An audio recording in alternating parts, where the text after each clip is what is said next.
আসসালামু আলাইকুম প্রিয় দর্শক, স্বাগত জানাচ্ছি আমার দেশ লিড নিউজে। সঙ্গে আছি আরমান মুজাহিদ। আমাদের আজকের লিড নিউজের শিরোনাম, মার্শাল ল জারি করছে না কেন। নিউজটি লিখেছেন সৈয়দ আবদুল আহমদ। চলুন দর্শক বিস্তারিত জেনে নেওয়া যাক। ছাত্র গণ অভ্যুত্থান সামাল দিতে না পারলে মার্শাল ল জারি করানোর পরিকল্পনা ছিল শেখ হাসিনার। তিনি প্রয়োজনে সেনাবাহিনীর কাছে ক্ষমতা দেওয়ার কথাবার্তা চূড়ান্ত করে রেখেছিলেন। মার্শাল ল জারি করানোর এই বিষয়টি শেখ হাসিনার অতি ঘনিষ্ঠ কয়েকজন জানতেন। তাদের মধ্যে অন্যতম ছিলেন শেখ রেহানা ও সালমান এফ রহমান। গত বছরের 5 আগস্ট ভারতে পালিয়ে যাওয়ার আগ মুহূর্তে শেখ রেহানা ও সালমান এফ রহমানের মধ্যে টেলিফোনে যে কথোপকথন হয়, সেখানে মার্শাল ল জারি করার বিষয়টি প্রকাশ পায়। আমার দেশের ধারাবাহিক অনুসন্ধানে শেখ রেহানা ও সালমানের সর্বশেষ টেলিফোন সংলাপ থেকে বিষয়টি জানা যায়। সেই টেলিফোন সংলাপ আমাদের হাতে এসেছে। তৎকালীন প্রধানমন্ত্রী শেখ হাসিনার সহকারী সামরিক সচিব AMSPM কর্নেল রাজীব শেখ রেহানাকে সালমানের সঙ্গে ফোনে ধরিয়ে দেন। কথোপকথনের এক পর্যায়ে শেখ রেহানার কাছে সালমান এফ রহমান সেনাপ্রধান সম্পর্কে জানতে চান। ও কি বলে, মার্শাল ল ডিক্লেয়ার করছে না কেন, অর্থাৎ তৎকালীন প্রধানমন্ত্রী ও সেনাবাহিনীর মধ্যে প্রয়োজন বোধে মার্শাল ল জারির বিষয়ে কথাবার্তা হয়েছিল। কথোপকথনে শেখ রেহানা সালমানকে একথাও জানান যে তার ছেলে ববি ও মেয়ে টিউলিপ কনভিন্স করেছে, অর্থাৎ তিনি সম্ভবত বোঝাতে চেয়েছেন শেখ হাসিনাকে পদত্যাগ করে ভারতে পালিয়ে যেতে রাজি করানো সম্ভব হয়েছে। কথোপকথনে শেখ রেহানা সালমান এফ রহমানকে তার ছেলে শায়ান ও শেখ হাসিনার ছেলে জয়কে যে কথা বলেছে সেটা করার অনুরোধ করেন। শেখ রেহানা সালমানকে দ্রুত সরে যাওয়ার পরামর্শ দেন। সালমান তার সঙ্গে তৎকালীন আইনমন্ত্রী আনিসুল হককেও নিতে চাইলে শেখ রেহানা সায় দেন, অর্থাৎ হাসিনা রেহানার সঙ্গে একই বিমানে করে ভারতে পালানোর কথা ছিল সালমানের। কিন্তু শেষ পর্যন্ত বিমান বাহিনীর একই বিমানে করে সালমান ও আনিসুল হক পালাতে পারেননি। বুড়িগঙ্গা দিয়ে পালাতে গিয়ে তারা গ্রেফতার হন।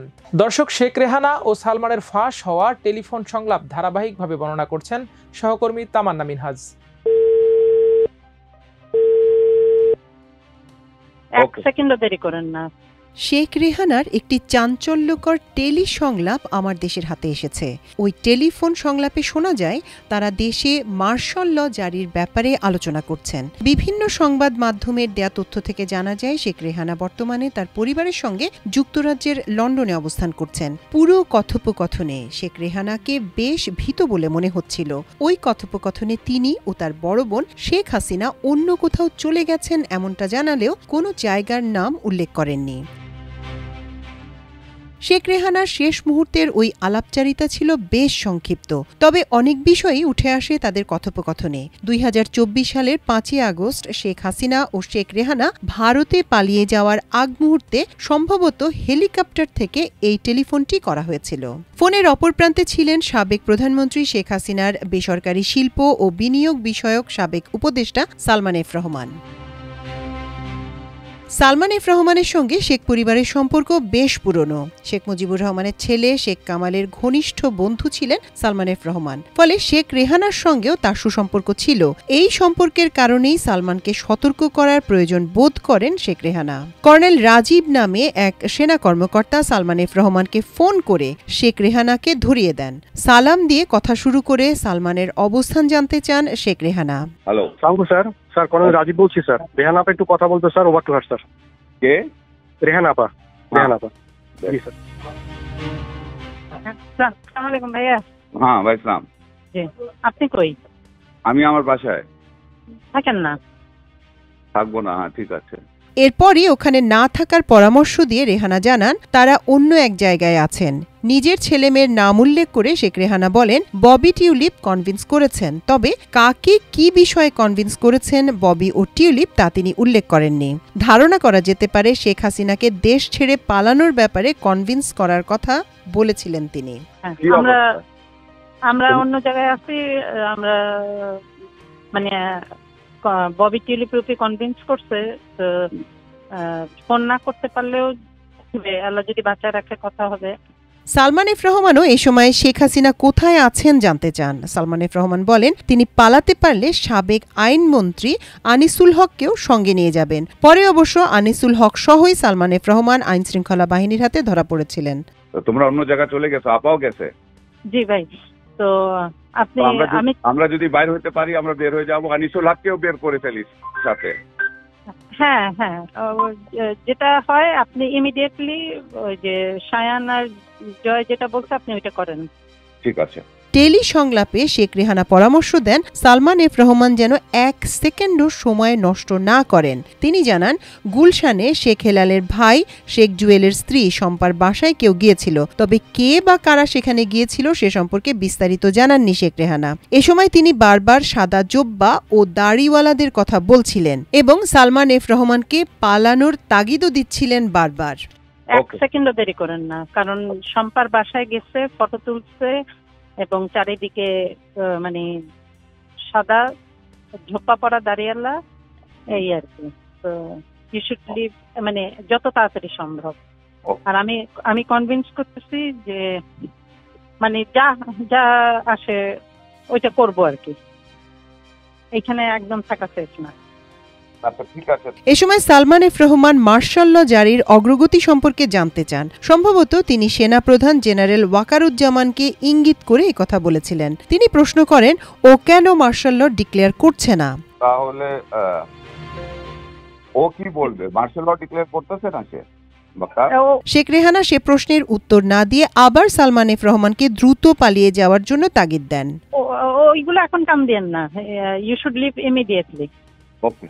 এরপরই পরস্পরকে নিরাপদে থাকার কথা বলে সালাম বিনিময় করে তাদের ফোনালাপ শেষ করেন। জি ভাইয়া, ফি আমানিল্লাহ, দোয়া করেন। ঠিক আছে।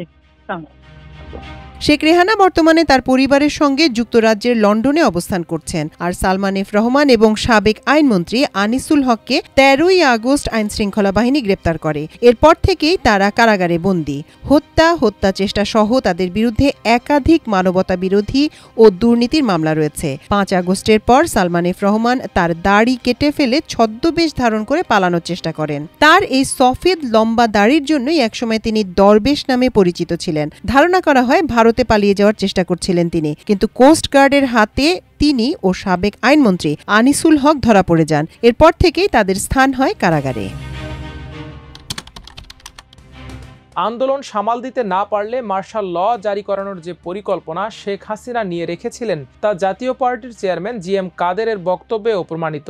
শেখ হাসিনা পালানোর পর 5 আগস্ট 2024 বিকালে ঢাকা ক্যান্টনমেন্টে সেনাপ্রধান জেনারেল ওয়াকারুজ্জামানের সঙ্গে রাজনৈতিক দলগুলোর নেতাদের বৈঠক হয়। বৈঠকে জাতীয় পার্টির চেয়ারম্যান জিএম কাদের উদ্ভূত পরিস্থিতিতে সেনাপ্রধানকে মার্শাল ল জারি করার প্রস্তাব করেছিলেন। অর্থাৎ শেখ হাসিনার পূর্ব পরিকল্পনার বিষয়টি তিনিও জানতেন এবং তাদের সহযোগী হিসেবে তিনি মার্শাল ল জারি করানোর শেষ চেষ্টা করেন। 2024 সালের 3 আগস্ট সেনাপ্রধান তৎকালীন প্রধানমন্ত্রী শেখ হাসিনাকে জানিয়ে দেন সেনাবাহিনী ছাত্র জনতার ওপর গুলিবর্ষণ করবে না। সেনা সদরে বিভিন্ন স্তরের কর্মকর্তাদের সঙ্গে মত বিনিময়ের পরিপ্রেক্ষিতে সেনাপ্রধান তাদের এই সিদ্ধান্তের কথা জানান। এ বক্তব্যের প্রেক্ষিতে শেখ হাসিনা বুঝতে পারেন সেনাবাহিনী মার্শাল ল জারি করবে না। এরপর শেখ হাসিনা নতুন পরিকল্পনা হিসেবে 4 আগস্ট দেশব্যাপী জরুরি অবস্থা জারি করানোর প্রচেষ্টা চালান। বঙ্গভবন সূত্রে জানা যায়, রাষ্ট্রপতি মোহাম্মদ শাহাবুদ্দিন চুপ্পুকে ফোন করে শেখ হাসিনা জরুরি অবস্থা জারির বিষয়টি জানিয়ে তৈরি থাকতে বলেন।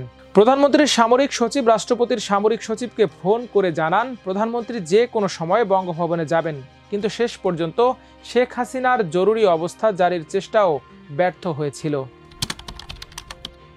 কে এই কর্নেল জিএম রাজীব আহমেদ? গত বছরের 5 আগস্ট শেখ রেহানা ভারতে পালিয়ে যাওয়ার আগে সালমান এফ রহমানের সঙ্গে ফোনে কথা বলেছিলেন। শেখ রেহানাকে ফোন ধরিয়ে দিয়েছিলেন কর্নেল রাজীব। তখন তিনি ছিলেন শেখ হাসিনার উপসামরিক সচিব ডিএসপিএম। কর্নেল রাজীব 2020 সালের আগস্টে তৎকালীন প্রধানমন্ত্রী শেখ হাসিনার সহকারী সামরিক সচিব এএমএসপিএম হিসেবে যোগ দেন। পরে কর্নেল পদে তার পদোন্নতি হয়। একই সঙ্গে তাকে উপসামরিক সচিব হিসেবে প্রধানমন্ত্রীর কার্যালয়ে পদায়ন করা হয়। তিনি শেখ রেহানা ও মেজর জেনারেল অবসরপ্রাপ্ত তারিক আহমেদ সিদ্দিকের খুবই অনুগত ও বিশ্বস্ত ছিলেন। আওয়ামী সমর্থক এ সামরিক কর্মকর্তাকে বিশ্বস্ততার কারণেই সরকারের স্পর্শকাতর জায়গায় পদায়ন করা হয়েছিল। জানা গেছে শেখ হাসিনা যে সামরিক বিমানে করে দিল্লিতে পালিয়ে যান, ওই বিমানে অন্য কর্মকর্তাদের সঙ্গে কর্নেল রাজীবও ছিলেন। তবে তিনি অন্যদের সঙ্গে ওই বিমানে দেশে ফিরে আসেন। তিনি 41তম লং কোর্সের একজন অফিসার। তার পরিচিতি নম্বর BM5929। বর্তমান অন্তর্বর্তী সরকারের একজন ঘোর বিরোধী কর্মকর্তা হওয়া সত্ত্বেও প্রাইজ পোস্টিং হিসেবে সরকার তাকে জাতিসংঘ শান্তিরক্ষী মিশনে পাঠিয়েছে। তাকে টিমের কমান্ডার হিসেবে দক্ষিণ সুদানে পাঠানো হয়। আগামী মার্চে তিনি দেশে ফিরে আসবেন। সাবেক সেনাপ্রধান ইকবাল করিম ভূঁইয়ার ফেসবুক পোস্ট থেকে জানা যায়, সেনাপ্রধান থাকাকালে তিনি গুম হওয়া নানা অপকর্মে জড়িত বরখাস্ত সেনা কর্মকর্তা মেজর জেনারেল জিয়াউল আহসানের বিরুদ্ধে ব্যবস্থা নিতে চেয়েছিলেন, কিন্তু উপসামরিক সচিব কর্নেল রাজীব সহ প্রধানমন্ত্রীর কার্যালয়ের সামরিক কর্মকর্তারা বাধা হয়ে দাঁড়ান।